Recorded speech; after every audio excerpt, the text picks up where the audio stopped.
So we are in our third of 4 weeks of a series. We're doing a series called An Abundant Universe.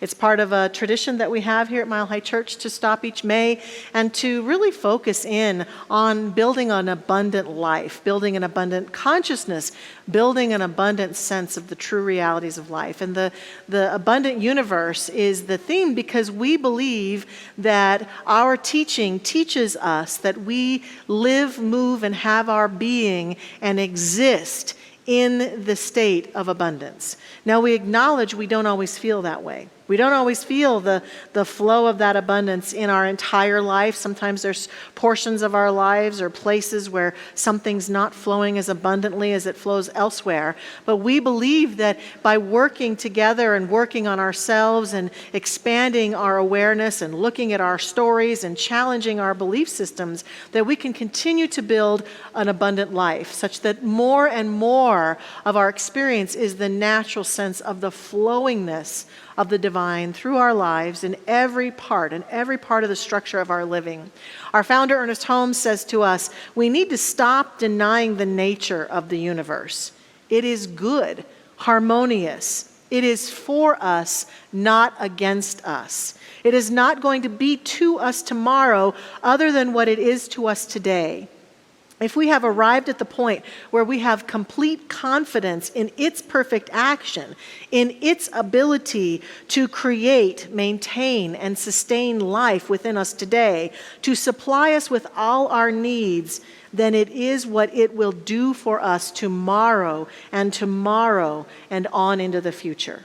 He's talking about building a consciousness, an approach, a mental equivalent is part of what he used to call it, that believes and affirms and looks for this abundance and calls it and sees it, because we can be tempted many times to look for what's lacking, what's missing, what's not present. And while there's nothing wrong with that, it cannot be the main focal point of our consciousness. Otherwise, what begins to develop in our lives is that lack that we've been focused on. So our series is all about teaching and practicing things that can help us to live this life of abundance. And so we've introduced what we're calling building blocks of abundance. We started with gratitude the first week, and then we went to courage last week. And this week we're on to a whole new building block that many of us know about and live from, but sometimes are challenged to practice. Yes.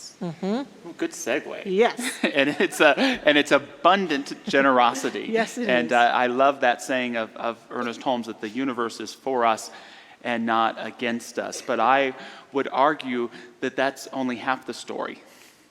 It's one thing to affirm and know the universe is for you and against you. It's another thing to be able to affirm that you are for you and not against you. And what I would argue is those places in your life where you're for yourself, in your inner thoughts, in your outward deeds, in your relationships, you have abundance. And yet in those places where you are against yourself, in your self-talk, in your relationships, in your way of life, you have poverty. And we believe in this truth, not just abundance and money and prosperity. We believe in a life that is really alive, a spirit that is truly creative, that is abundance itself, and that it's the truth of who we are. But we can only live in it to the degree that we can remember that we live in a universe that is in existence to express that is for it, and that it's in us to learn to move through the parts of ourselves that couldn't trust ourselves in the past, to trust who we are as an expression of that divine light. And I invite you to ask yourself the question this morning, what is real wealth to you? What is real wealth? Is it having a whole bunch of money? Is it having a whole bunch of neat stuff? Is it waking up in the morning and saying, what do I want to do today? And doing just that? These are all good reasons, and I'm all about having money in the bank account. But real wealth, to me, it's three things. It's peace of mind. It's the peace of mind to be satisfied with my life just the way that it is and just the way that it is not. It's appreciation. It's my ability to appreciate the good of my life while it's happening. You know what I mean by that? Not just after it happened or not looking forward to, but as it's happening. There's an old Estonian proverb that says, "Who thanks for little doesn't think for much." And I try to remember that in my life, to give thanks for even those little things. You gave a wonderful talk on gratitude a couple weeks ago, Michelle, that builds that abundance of flow. And the third thing, and perhaps the most important thing, is the topic today, Michelle. It's generosity. My ability to feel wealthy is based upon my ability to feel generous. And what is generosity but giving from what you've been blessed with?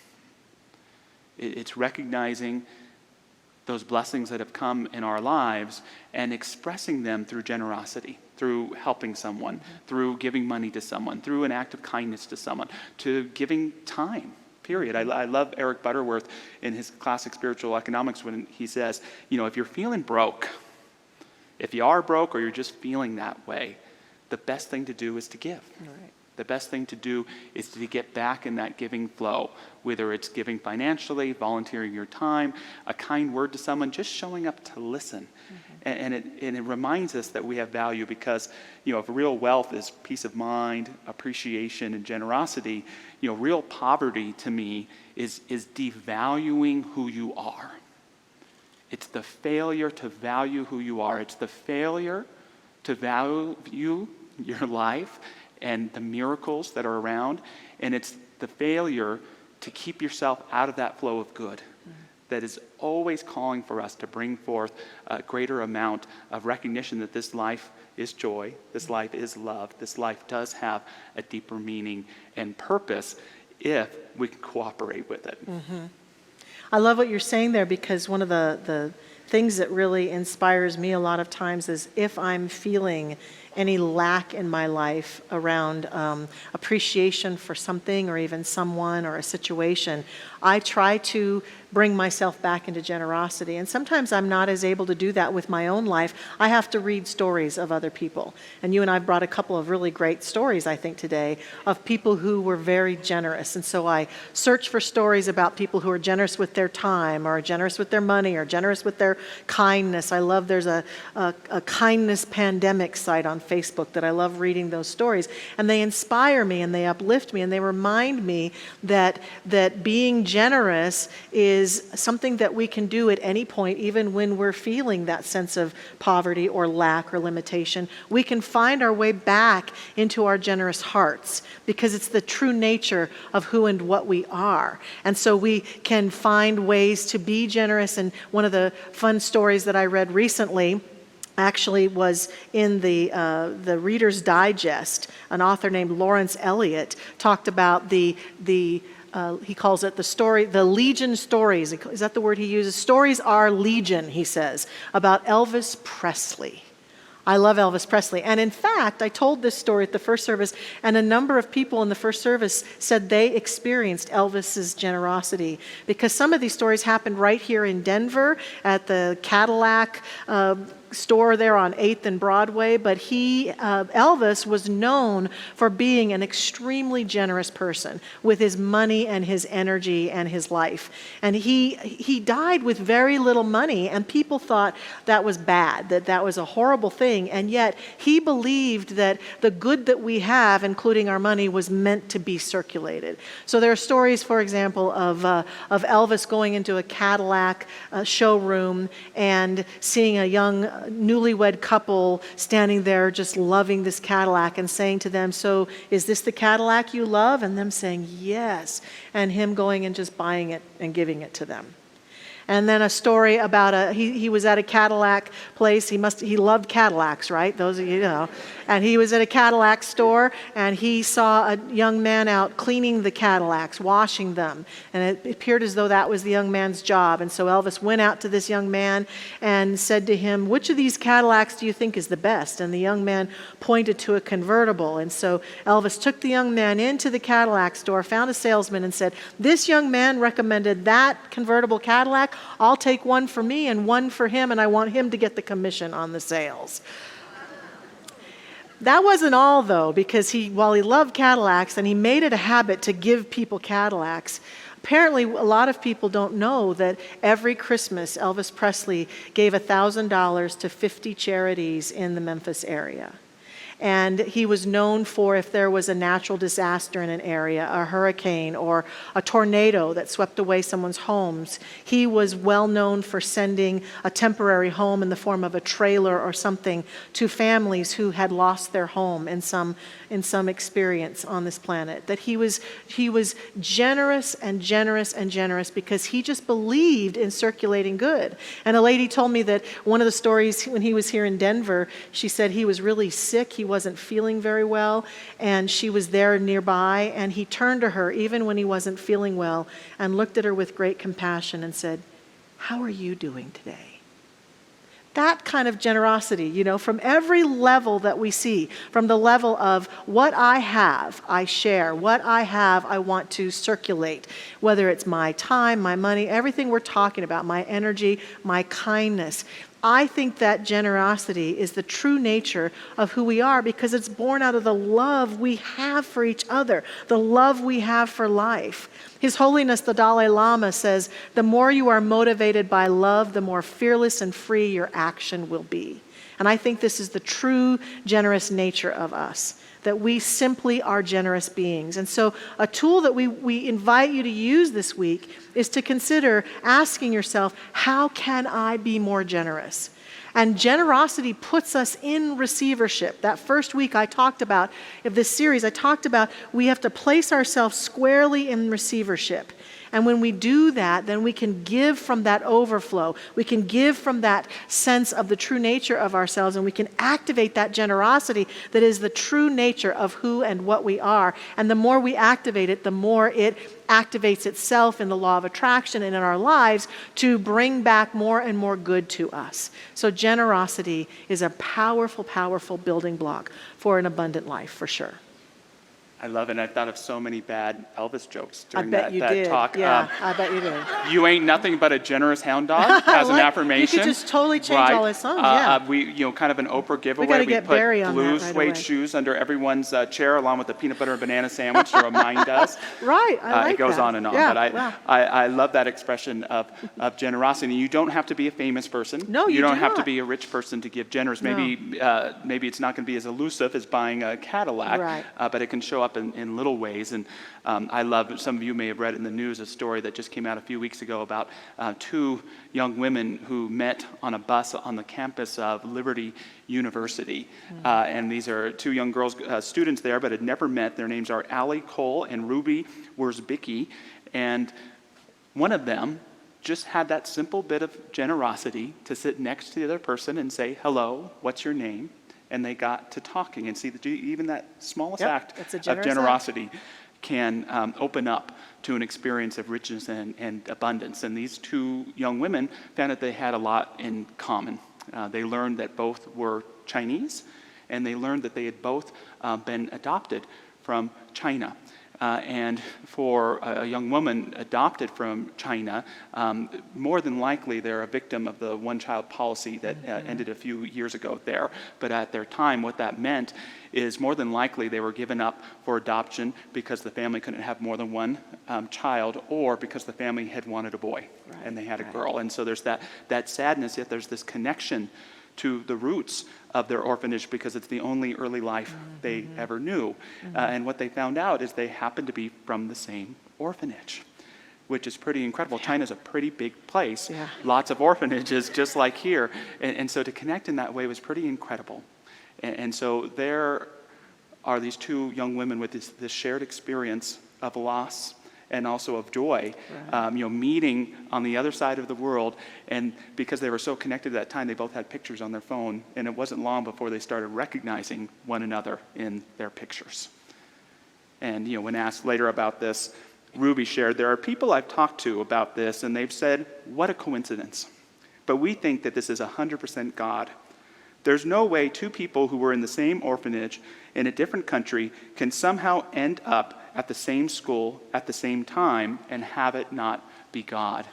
And so for you, if it's a story of just great chance and synchronicity, or it's the hand of God in action. What I want to speak to is understanding that even the smallest bit of givingness, the smallest amount of self-givingness, through that smile, through that listening ear, through that how are you, no matter how much we may be caught up in our reality tunnel of life that says life is just the way I think it is, when we can let that go slightly to being open to what life is really beyond just our thoughts, in that mind of God, in that way of the universe, that generosity is the key that unlocks those experiences that I believe are around us all the time if we can tune into them.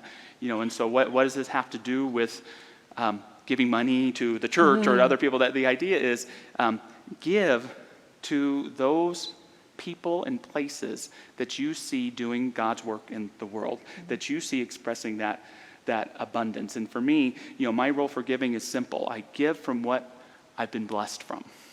Where I feel that I've been blessed, that's where I give from. Now, for some people, that may be just money that's unexpected. For some people, it's every dime that you earn. Right. But it's that expression of giving from that place of blessing, because that's not my money, that's God's money. That's Spirit's money. And when I choose to give from that, I know I'm in that flow. And again, it doesn't have to be given through a check. It could be given through your time, through your attention, through your caring, through any way that the Spirit calls to bring generosity forth from you. And what I love about what you're saying in this story and what you're talking about, Josh, is that these little generous actions can lead to big synchronistic flowing energy within us.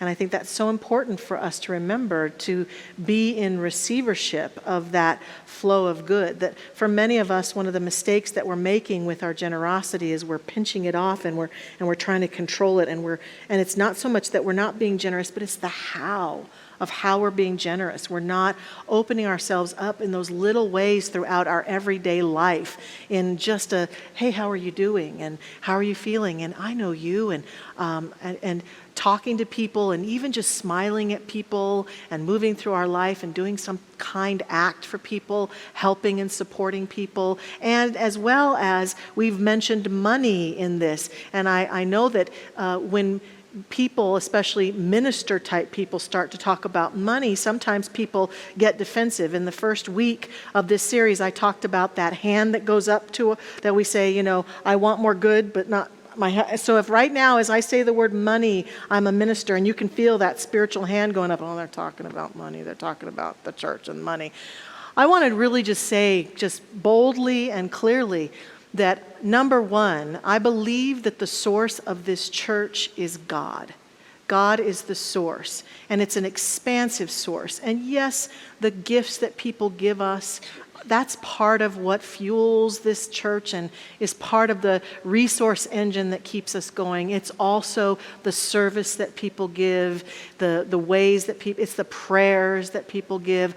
All of it lifts us up, and it comes from many, many different sources. And so it's important for me to, as a spiritual leader, to speak about money plainly and boldly and courageously. Because if we've got any part of us that when a salesperson or our mother or our kid or the minister starts talking about money and the hand goes up in our heart and we say, I don't want to hear about that, that is probably a place where we're presenting ourselves with lack and limitation. That the way to open is to say, you know what? I get to choose where I give my money. I get to choose where I give my time. I get to choose where I'm generous. And I will choose. And me as a minister, Michelle, and I'm going to assume for Josh this is true too, it's part of our spiritual courage to say, look, we believe that it's all God, and that includes the kingdom of money. And we want to talk about money because I know what I envision on this planet around money is all of us having more than enough of that stuff. Every human being on this planet, every being having more than enough stuff. And we talk a lot about the dissonance between the haves and the have-nots. That can't change unless we all collectively begin to change our consciousness about money and become less defended about it and more open about it and even more willing to be generous. Sometimes people say, well, I don't want to give money because I don't have a lot. And I go to and I want to say that it's never how much we give. It's how we give, what Josh was talking about, the way in which we give.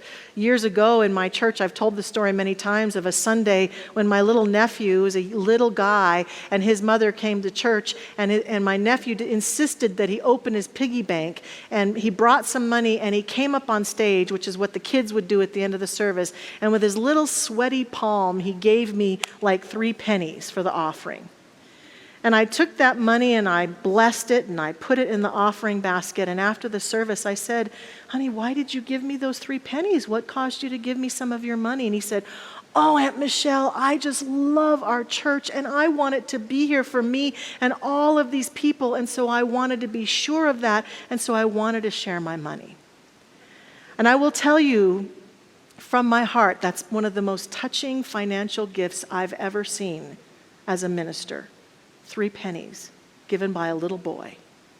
So it doesn't matter whether what we give is, 15 minutes of service to someone, one little kind word, or a little bit of our money that we share with something in the world that we believe in and want to see thrive. What matters is that we're anchoring ourselves and saying to ourselves, there's more than enough, and I'm anchored in that receivership, and I'm not going to be resistant to giving from that place because I want to be a channel for more of it. And the more that I am stingy or hoarding or cutting it off, the more I will experience lack. And the more that I'm willing to be a space for the flow of good, even the littlest bit, the more I'm open to sharing and then I'm open to receiving the good of the universe. That's what this is about, being generous in that way, powerfully and profoundly. Yeah, and we can all do it at any time. Yes, and we can. I brought a